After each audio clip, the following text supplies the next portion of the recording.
Welcome to The Green Rush, a podcast about the intersection of cannabis, the capital markets, and culture. On a weekly basis, hosts Ann Donahoe and Louis Goldberg of KCSA Strategic Communications speak with the business leaders, financial experts, cultural icons, legislators, and generally interesting people moving the cannabis industry forward. This week, Ann is at the helm and she's speaking with Karli Warner and Erin Gore, the dynamic duo behind Garden Society, a popular female-focused edibles brand headquartered in California. Their company was founded by women for women, and together they have created quality infused confections and sun-grown flower pre-rolls made from responsibly sourced, sustainable ingredients. This one was recorded a few weeks back just as the quarantine was getting into full swing, so they talk about their origin story, getting funding for their company, as well as how COVID-19 is affecting their business. These women have a great story to tell. And now on to the conversation with Ann, Erin, and Karli.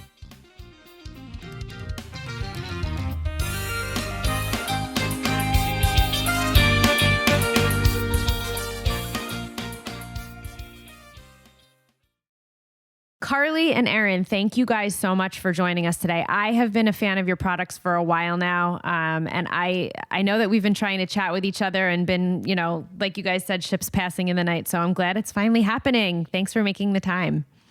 Thanks for having us. We're excited. Yeah. So much.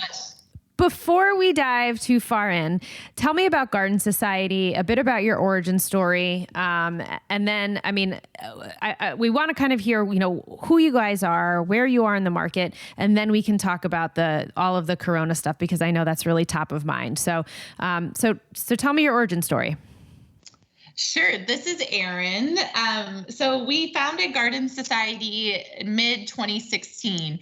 It really was based on self-need for both Karli and I, quite frankly. When I was a Division I athlete in college, and I ended up having both of my hips replaced in 2011. Right? Basketball, yep. In 2011 and 2012.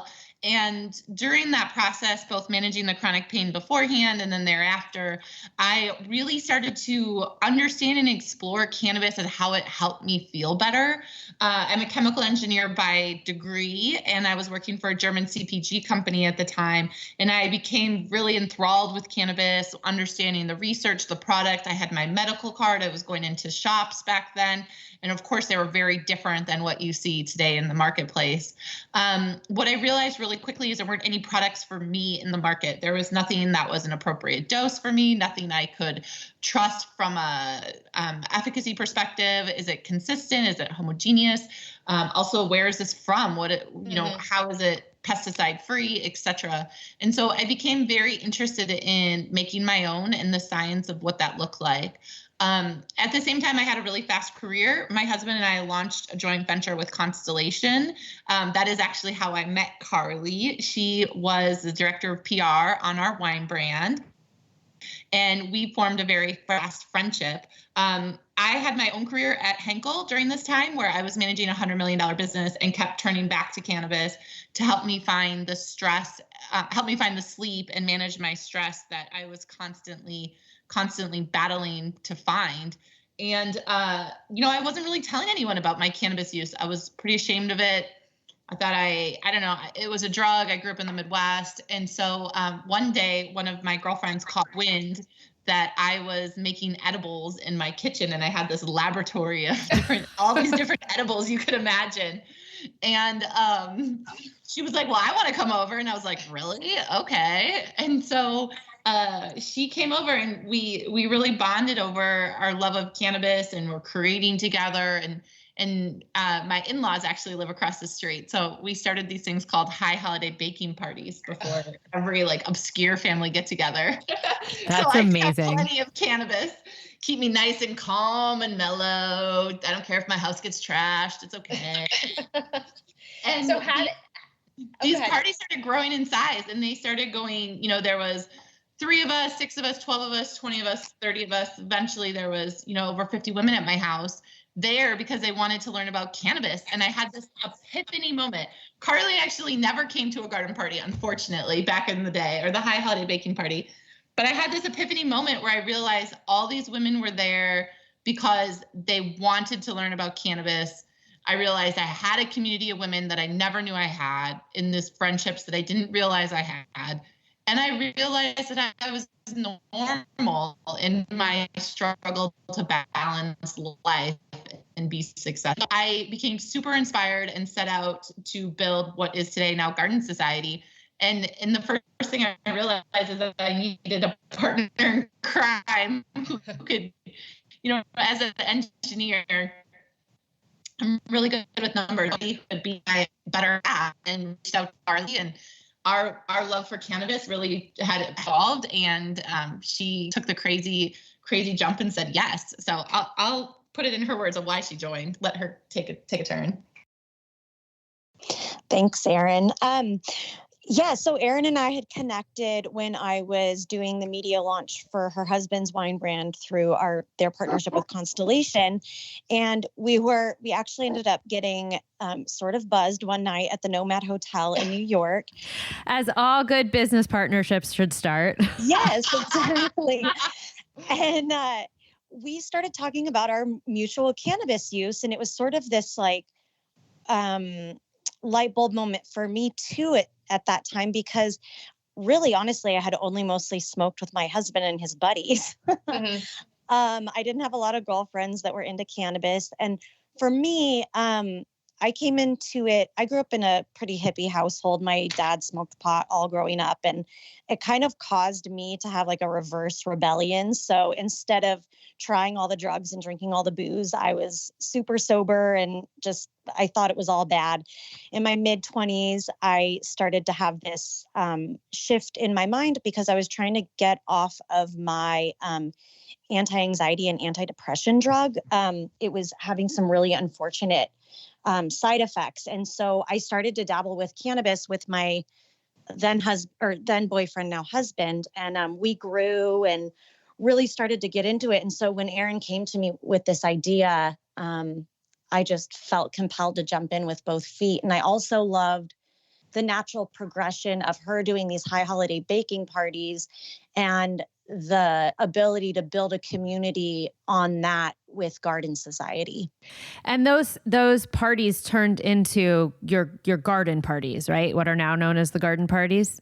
Yeah, exactly. Okay. So it was a natural genesis of like Erin was doing these. And then as she brought forward her own brand and started to build Garden Society, we knew that these in-home women's parties had to be an integral part of our brand, partly because of word of mouth. And that's how women buy. That's how women learn to trust, and how brands earn the trust of women is really through word of mouth. And so the garden parties are a way for us to go into women's homes, help educate them, empower them, give them the information they need to start using cannabis.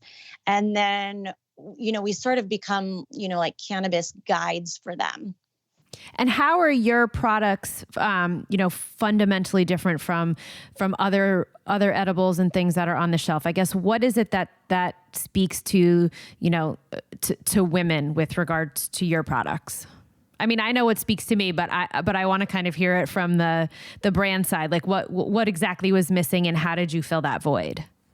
Definitely. Well, back in 2016, what was missing really was just any cannabis brand that was talking to women. So you walked into dispensaries in those days, and it was all really high milligram products, very masculine branding, masculine packaging.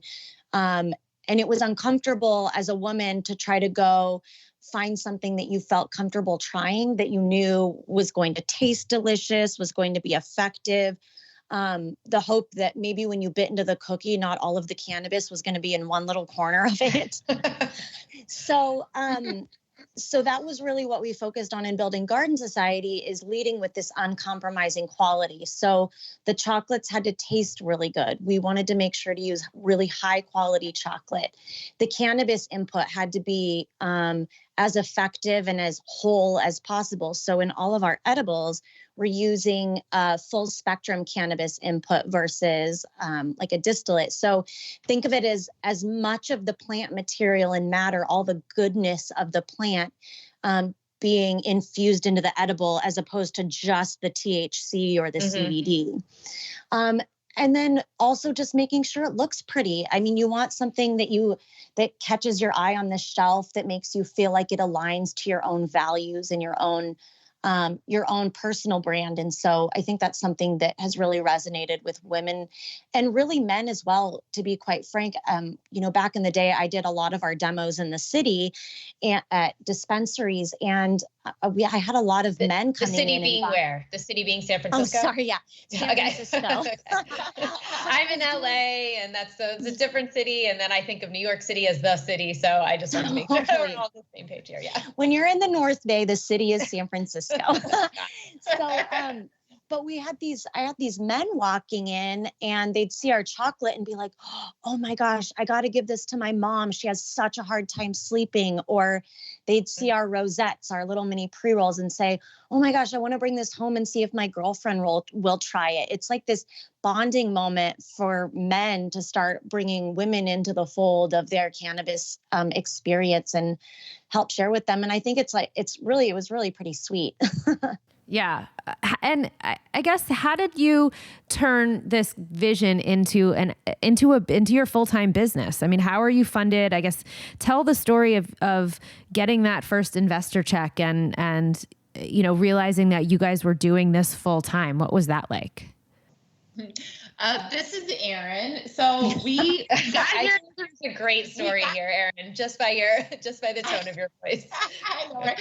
We got here through grinding it. I mean, now it's really interesting. Karli and I have a lot of employee conversations where we sit in the car together before we have to go have difficult discussions and be like, we used to do all these jobs. What's their problem? But no, we self-funded the company. So when we were setting out to build Garden Society, we saw the Proposition 64 on the horizon. It was really important to us to be able to get licensed in a location here in Sonoma County that was affordable for us to run the business. So we worked really hard with the 9 cities in Sonoma to say, who wants to write a cannabis ordinance? What does this look like, et cetera. So we were fortunate that we were able to bring product to market in Prop 215 in California, meaning the Medical Compassionate Use Act. And so we were able to get product in market and start building our loyalty and customer base relatively easy. And then with the transition of Prop 64, we were in front of it, and we were able to find a local jurisdiction that wrote a really progressive ordinance. We have fair taxes, and we found affordable rent. And so that was able to really propel us into the regulated marketplace in a cost-effective way that allows us to just scale based on cash flow. We did do our first investor round in 2018 from 2 family offices. So shout out to Artist Labs and to Big Rock, our 2 family offices in San Francisco that were our first investors in Garden Society. It was summer of 2018, and we had been working on getting investors. Karli and I had never done this before. It was a lot of difficult conversations, and they had been fans of ours from afar for a while. And we met, and it was synergistic, and they became our first investors. So we were then off to the races. We have since raised another about $600,000. We have a really interesting model that we have put together called a women's slate. So we had gotten a lot of pushback from male investors in the industry that the women investors had not invested in us. Why didn't the women support you? Where are the women involved from an investor level in your business? And as you guys know, probably, if you look at female investing overall, women receive 2% of venture capital investments, right? And their businesses are proven to do better. And their businesses are proven to do better. I mean, it's crazy. That's a whole nother podcast for you. But in the cannabis space, there's not a lot of female investors because women are more risk averse. Women are more insecure about federal and status. Men are just kind of go for it. They're like, I want to make money. I'm going. And women are like, oh, I need to learn to back this mentality of the male investor to show that the women really support us. So we put together a women's slate. We have 8 women from the cannabis industry who have all personally invested in us. They're movers and shakers in the industry. They're thought leaders. They're investors and part of large funds. So we've really been able to coalesce the women around us in a way that was approachable and affordable for them, but really made an impact and gave us access to these bigger networks that we would have otherwise never had. So like some of the members of our women's slate are Tiffany and Cody from Entourage, Effect Capital, Jamie from Bang, Paige from Terrascend, and I could go on and on. Then what we're doing right now is we're closing our next round. Clients. Yeah, right. We're very familiar. Yep. Yeah, they're great. So now we're closing another round. We're doing a SPV currently that's about to close. So we've been working really closely with some family offices in New York. We're really excited about that. And but at the core of what we're trying to do is we've built this business on word of mouth marketing. We've built this business on product and customer loyalty. They love our products, and we're trying to scale it the right way and run a good business. It's not growth at all costs. We're not trying to raise, hundreds of millions of dollars to just build a top line that's not profitable. So we're really trying to build this for the long haul, and we're proud of all the jobs we've created. We're proud of our small but mighty team, and we're proud of the impact that we're having in the industry. And it seems like you're giving a lot of not giving, but being female focused is endemic to who you are. So, what other things are you doing to ensure that that you're creating more opportunities for women, not just on the investment side? Yeah, it's a great question. So one of the things that we do is we have our garden parties. So those are really around community building and empowering women to ask questions. So from a consumer point of view, really leading women on their cannabis journey. And we say, go out and try products. And then what we find is they go out and try products and they always come back to us, right? We're not all things. So we want you to be empowered and go experiment and do stuff. So really, we're really proud to actually help these women on their cannabis journey, and then hear how cannabis has really helped their quality of life and how they're become evangelists for cannabis and are telling all their friends, whether it's our products or not our products. The other thing we do is we do a lot of mentoring in the space. We do a lot of peer-to-peer discussions. Karli and I are close to a lot of the other female-founded companies in California, and so we spend time, actually, we just got off the phone with one company saying, how do we work together? How can we synergize our sales? How can you help us in these accounts and we help you in those? And so just really walking the talk around women supporting women, because we really believe all ships rise with the tides. We started a group called W Empowered pre-Proposition 64 that was focused around coalescing women and bringing in policymakers to get these women access to the decision maker for the policies as they were being rolled out and implemented and changes were being driven. So, I think there's a lot of ways we really look at how we walk that talk or how we do it. And at the end of the day, we also get as much as we give. There's wonderful women who help us in our issues. So it's a really collaborative community. Yeah, I'm definitely going to need to have a garden party once this quarantine is lifted. I think we would love that. I think we're going to have a surge of garden parties. I think that's probably pretty accurate. But yeah, I will, raising my hand here in LA, got lots of girlfriends and guy friends, and I would love to do it. But I'll message you guys offline about that. Sorry, Shay, I sewed you, but we are on to the elephant in the room. And I really think it's so hard to understate the impact of that the coronavirus is having on the cannabis industry. On one hand, dispensaries are seeing more sales than ever. And on the other hand, this was an industry that was on fragile footing to begin with. And I think it's really struggled in the last year. Finding capital and scaling the business and all of that stuff. How is this virus affecting you guys at the brand level? Erin, do you want me to go for this one? Yeah, you take a stab and then I'll follow up. Sounds good. It's definitely, this is Karli speaking. It's definitely impacted us on all levels of the business, but it also has brought about some really interesting sort of shining lights on things that we either didn't realize were there or opportunities that we didn't realize we had. So not to, speak joyously about a virus in any way, but I think it's been really interesting how, we've had partners come forward to help us.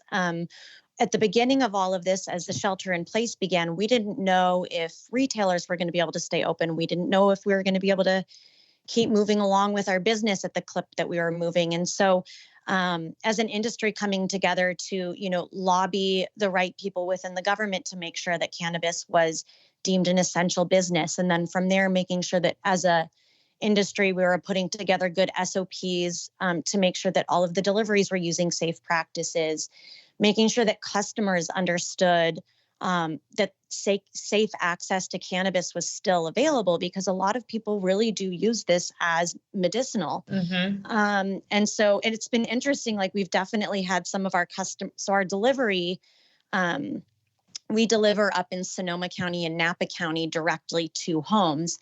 And we've had a surge in like our milk chocolate orders, for example, because it helps people sleep at night. And that's something that people are really losing right now. So I think just from like a brand perspective, that's how we've been moving forward. Erin, do you want to speak more to the financial side? Yeah. So,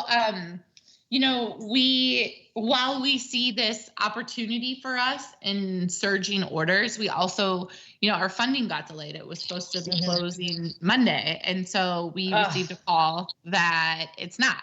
And so they recommitted to us the certainty of it closing and that they're in. They just need to wait for the volatility to slow down, which I understand and I empathize with that. One of our investors' aunt is diagnosed with COVID, and he said, "I'm sorry, I am committed to do this, but I need to put my full attention and resources behind my family right now." Right. And who are we to say no, right? Of course. Of course, you have to empathize with these people in time of need. So unfortunately, what that meant for us is that some of our growth plans and product expansion plans and all of that we are super excited about got put on hold. The nice thing about our business is that we're small and mighty. So unfortunately, we have had to reduce our burn rate, and we've had to furlough some staff members. But we're really looking at the horizon, and we're saying, how do we ensure that when that horizon is here, we are here stronger than ever? And so, it's been a blessing, and it's been really energizing to see investors recommit their commitments to us. Of course, I'd love to have that money in the bank now, and I need it now, right? But in the meantime, we have a really strong operational plan that gets us to the end of the year and gets us stronger than ever. And then, if that money comes in as we're expecting it to, we can go back to our high growth mode. And if not, we can just hunker down and really sell beautiful products that consumers want and get to the end of the year still strong. So it's been a very emotional 2 weeks, both personally for our loved ones and our families. Karli and I both have kids at home and husbands. And so managing mom life when you have no childcare and you can't go to the grocery store, and it's, oh my gosh, it's like really complicated. And then also managing our employees' safety and how do we keep the business going now on cash flow, right? So really making difficult decisions in real time quickly. What I think has been really tremendous to see is our employees. We have the best team. They are so appreciative of us taking care of them, but also respectful of our decisions. And they want what we want, which is the longevity of the company. And we also have partners and advisors who are willing to step up and say, you know what, you can put my fees on hold right now because I'm with you for the long ride. And like, we'll figure it out later, but I'm here. I'm not going away. When we look at how do we reduce our expenses, wow, that's really amazing. Yeah, it's brought Karli and I to tears a couple times, and it really shows to the quality of the relationships that you build, right? And so you're with people in the good and you're with people in the bad, and how respectful you are and how you treat them and how deep those relationships can be, but also how impactful. So I think it's a very difficult time for us as a company. Of course, we don't want to, have to make those difficult decisions, but it's also a very energizing time because we can test our model of how do we collaborate with more women? How do we become more profitable faster? How do we scale more sustainably? And at the end of the day, how do we walk the talk ourselves and practice self-care during this really challenging time and make sure that Karli and I are in it, like we keep ourselves healthy, because if one of us goes down, it's a whole different Right. world. Right. That's a lot on your shoulders. I mean, what are you guys doing? You know, I was going to ask this later, but what are you guys doing for self-care and making sure that, you know, that you're there for the people you need to be there for? Smoke lots of cannabis. I mean, strains, like what's your recommendation? Like, you know, and smoking versus edibles versus tinctures, like what's going on there? Yeah. Yes to everything. Yes to all of it. I think, you know, something that's been really great for us is middle of last year, we launched our high CBD Rosettes. So Rosettes are what we call pre-rolls at Garden Society. And they're really great for daytime because they calm your anxiety, but they don't get you high necessarily in that psychoactive way. So those are something that we've really been encouraging people to try. And then, of course, the edibles, you know, the milk chocolates for sleep are wonderful. We also have a really beautiful spicy dark chocolate that is infused with a sativa strain. So that one's really nice for like, so at my house, we've been implementing afternoon tag in the backyard. It's a way to get some energy out for all of us. And my husband and I also found that it was like a really good mood lift at the end of the day when we get through our work day. Our daughter's super excited that we're finally, you know, out there playing with her. And so, you know, sometimes we'll split a dark chocolate and just go play tag in the backyard. And it's super fun. Yeah, so that's one of the ways we've been. I love that. I have a 2-year-old, so we're not quite to the tag level yet, but my husband and I, we're not quite there. Although he does like chase me around the house like a crazy man. But we have just been playing outside on the playset. I mean, the one thing Karli and I are so blessed with, we live in beautiful wine country. Karli's in Petaluma. I'm in Healdsburg. So we have a little bit of a leg up, I think, on our city slicker friends in the sense that we can get outside and have blue sky and sunshine. So I live on a farm, you know, surrounded by vineyards. And so we've been trying to go for a walk every day, and we have our own play set in our backyard. So just like making sure to move and get outside and consume cannabis. And I will say my husband and I are of the mindset as well right now that why should we save these nice bottles of wine? Because life is short. So I mean, if you can't drink it during a pandemic, what are you holding on to it for? Exactly. Unfortunately, we drank one round of really good wine during the fires. Oh, well, Karli participated in that because we actually evacuated to Karli's house. But no, now we're, you know, just enjoying the beautiful bounty that we have up here. So actually, you know, what's really funny? I think that's why we had to reschedule one of the times. So every time I go to talk to you guys, there is some kind of natural disaster. I'm not blaming you. I'm just saying that maybe let's be careful the next time we talk. Or maybe this breaks it. Maybe this will break the streak. Oh, I like that. We're still healthy here. Yeah, good. So, are you guys doing any, because you are making something that is consumable, edible, is there anything different you're doing from a protocol standpoint? Because I think people would be really surprised, people not in the cannabis space would be really surprised just how sterile and clinic-like and GMP-like, you know, a lot of these facilities are in order to comply with such strict state regulation. So is there anything differently you're doing in your kitchens or anything of that nature? Or were you guys already like ready for something like this, even if you couldn't picture what this was? I think that's a great question. I don't think you're ever ready for a pandemic. Right. I would say that on one side, it's been really refreshing because we actually haven't had to implement too many cleaning protocols or personal hygiene protocols because we already had those in place. Mm-hmm. We have had to implement social distancing protocols. So what that means is in our packaging line, we have to maintain a certain distance between all of our employees. So our efficiencies have gone down. Also, the efficiencies of our partners have gone down because of all the new social distancing protocols. Where we have implemented new protocols is in all of our external facing interactions. So any of our delivery drivers who are delivering orders to dispensaries or our delivery drivers delivering orders to people's homes, making sure that we follow appropriate safety precautions. So wearing gloves, wearing a mask, you know, sanitizing with Clorox wipes or with cleaning products as appropriate. And then also having new systems in place for delivery, where in the past we used to check their ID, they would sign a piece of paper, we would hand them their products. Well, you can't do that or don't want to do that with social distancing. So the Bureau has allowed us to do some new protocols to ensure that we're delivering to the right person and they're over 21, but to limit the amount of interaction we actually have to have. So that's been really, I think, helpful to the short-term crisis to ensure employee safety and consumer safety.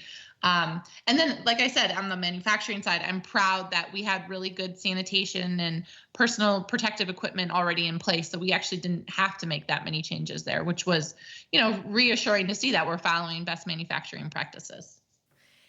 And I live in LA, like I said, and we've been to dispensaries here, and there's no one that we talk to is concerned about supply yet. And we've been a couple of different times just to kind of to check it out. What are you do? Like, are you overproducing? Are you producing exactly what you need? I guess, what are you doing to ensure that the people who have really come to love and let's face it, rely on your products from a medical standpoint, will be able to access your products in the weeks and months ahead?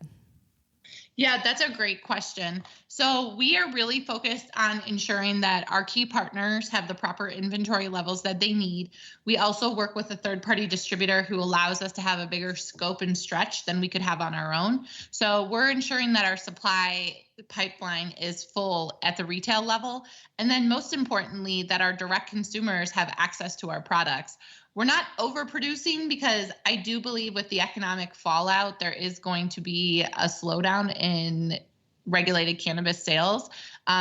We also know that right now people are buying on this kind of hoarding mentality where they're stocking up because they're not sure how long this is going to last and if they're going to stay open. That's already dropped off. So you can see the retail sales are declining compared to this hoarding mindset.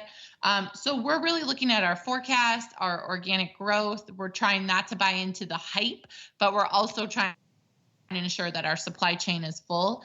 And where I think it's going to get really delicate is in 2 or 3 months from now, depending on how long the recession or depression lasts, depending on what happens with the cannabis supply chain, there could be a lot of disruption. And so that could create a lot of opportunity for us, or that could also impact us.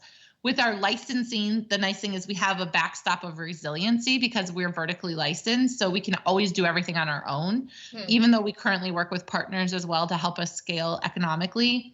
But I do think it's something that we have to be prepared for and are planning to say, what happens if this partner, is no longer available to work with? What happens if these people don't pay their bills? Because there is going to be some level of fallout. As you know, cannabis companies don't get any of the stimulus package support. So we can't apply for small business loans. We can't get any. You're deemed an essential service. That's just, exactly. And so and we do have to follow all the employment laws. So we have to honor 2 weeks of sick pay with full pay. We have to make sure we're paying all of our payroll taxes, right? So our costs are like any other business, yet we have no access to capital through the banks, and we have no access to small business relief through any of the stimulus packages or relief funds. So it's a very, and as you know, the investor landscape has dramatically changed with the volatility in the stock market. So it's a very trying time for the capital markets for cannabis specifically. And I think it's going to be about longevity and how you stabilize and how you reach cash flow positive as quick as possible. And then when things start to open up, the real shining stars will emerge from that.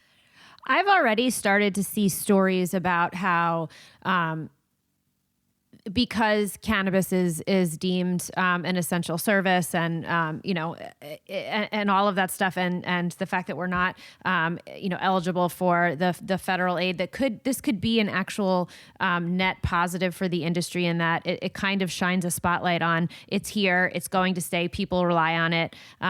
This could be sometimes the only way that some of these states and municipalities are generating tax revenue right now is through cannabis. So do you, looking down 2 years from now or 3 years from now, do you think that this will have a fundamental change on the federal status of, or the scheduling of cannabis? Or do you think that's too opportunistic and I should be ashamed of myself? No, I mean, we were just on a call earlier this morning, and like we learned that cannabis, if you look at the growth sector of job creation, cannabis is the #1 job creator in this country right now. Crazy. Right. And so I think that this situation with these states deeming cannabis as essential and the acceptance and the movement towards cannabis use for medicinal relief. And when I say medicinal wellness, it's about helping with sleep and stress and, maybe even to the edge of, cancer, all the way down to the recreational user. It's all around how you access. Recreational versus medical is how you access your products, not why you use your products necessarily, right? And I think this is going to dramatically shift the conversation at the federal level, especially the states that are going to want to ensure that their regulated marketplace survives and thrives. Because what you're going to see for the first time is champions at the state level into the federal conversation saying, hey, California legal cannabis needs access to federal relief. California legal cannabis deserves to have the same access to small business as anyone else. And I think you're going to really accelerate the rate of deschedulization. Unfortunately, I think there's a lot of special interests and a lot of moving parts at the federal level that, really will impact when that happens. But I do think this is a really great testament for our industry on the legitimacy of the industry and the importance for our communities. When you think of your company, I kind of think of two things. One is the very female-focused leadership role you guys have taken. The other is you're a very California company. You started in wine country. You are, California to the core. Are you guys looking to expand into other markets? And what's that? If so, what's that scaling looking like? We're California OGs. I love it. Even though I'm from Wisconsin, Oh, my husband's a hunter. No, so when we close our funding, we are looking to launch a hemp CBD product line with Garden Society. So really starting to have a national conversation and bring our brand to a national level and national access. And then from that, we're looking at strategic expansion into new markets. Like you can't ship across state lines, so it's not just as easy as me fulfilling an order to Illinois. There's a lot of complexities and dynamics involved in actually setting up operations in another state. So right now, we're focused on owning California and growing our market share here. We're having tremendous growth within California, so it's a real opportunity for us. And what we know in these large MSOs and on the federal legalization landscape is that we feel that the brands are going to be pulled out of California and pulled east to the consumers. So by really being a leader in California, it gives us opportunity to move east when it's the right time for us. And the CBD product line will allow us to start to build that brand recognition and thought leadership in those new markets without the complexities of the THC product. Mm-hmm. When can people expect to see those on, I was going to say store shelves, on the interwebs shelves? Yeah, we're looking at Q3 right now. Q3, Q4, we're going live. Okay. You guys have been so generous with your time. Thank you so much. I have two more questions for you, and it's for both of you. What's the biggest mistake you've made, and what have you learned from it? And it can be business. It can be like, I picked the wrong major in college. It can be whatever you want. Karli, what you want to go first, or you want me to go? Oh my gosh, that's like a big question. I think the biggest mistake that I've made and that I've overcome, I don't know if it's a mistake, but I've had this really persistent self-doubt through most of my life. And there's something about owning your own business and working with a partner like Erin that has pushed me beyond that. It's given me new self-confidence. It's helped me realize like, hey, you really are worth it. You really can do this, and have this new belief in myself. So I guess that's sort of dancing around your question a little bit. Sorry for being a politician in that way, but I do think it's important. A really interesting answer. Yeah, I just think it's really important for people to hear that, like, just because you feel like most of your life you've been one way, which for me was, little less confident, having lots of self-doubt, there is the ability to push through that and to find and surround yourself with people who believe in you so that you can help shift that lens and really start to believe in yourself. And in doing that, that has helped me blossom. And I think that it's really benefited the brand because I've been able to, get past that and start implementing and having new ideas that I feel confident in sharing. Well, think of all the brain space that it opens up, that all of a sudden, you're not worried about that crap anymore and you can focus on stuff that really matters. And that's true. So I think that's really interesting. You're going to make me emotional over here. I don't have that good of an answer. I will say from my side, the one thing that was not a mistake was getting a chemical engineering degree. Mm-hmm. I never thought it would come full circle, but it has. I hated chemical engineering when I was at the German CPG company. And now I'm like, so why did you do it?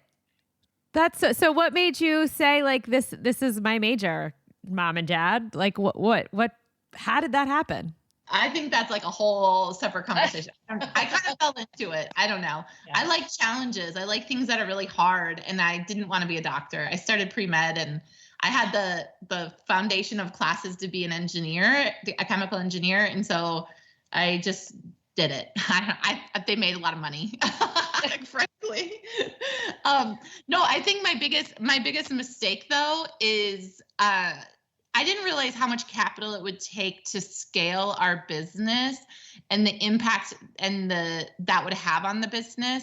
So it's so much easier to scale when you have resources like capital. And so I, when I was starting out, I probably would have raised money like right away or earlier on and raised more money. We were very humble. So like asking for more than you need and not being, there's a weird initiative within women where they, they don't want to ask for too much. They don't want to seem greedy. They're not sure. Could I really spend $10 million? Could I really spend $5 million?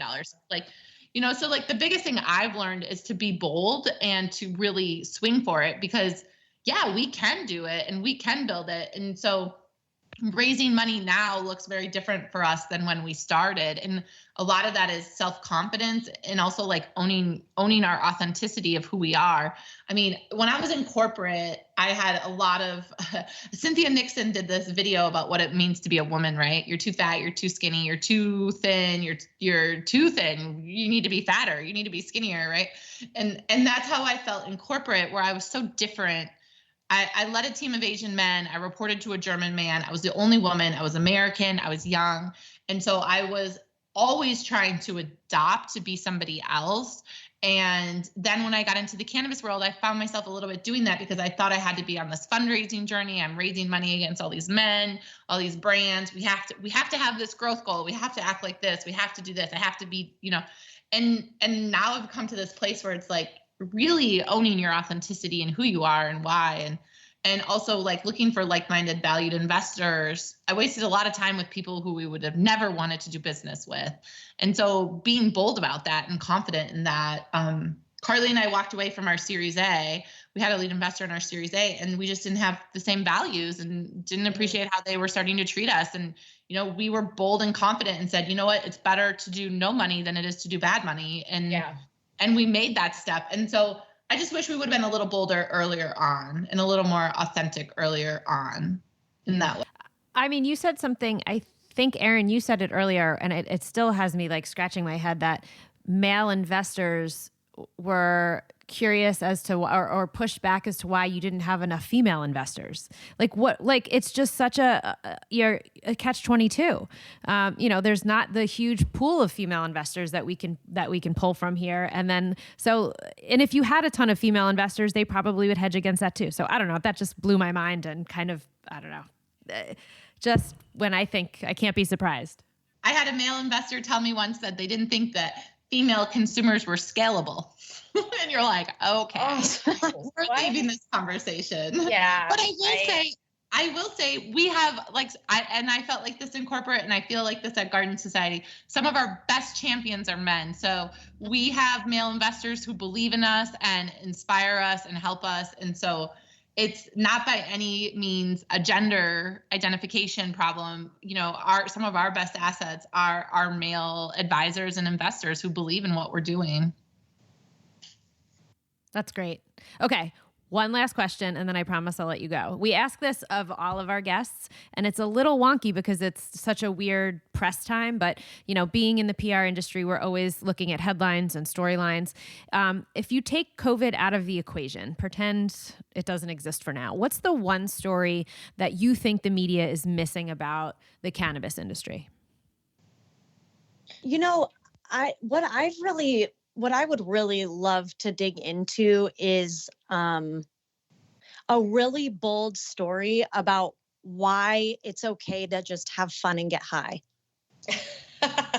In the mainstream press. In the mainstream press, let's cut it out with all this, it's only okay to talk about smoking weed if you're using it for medical purposes, or if you are really stressed out, or if you're anxious, or if you have cancer, which are all extremely valid reasons to use cannabis.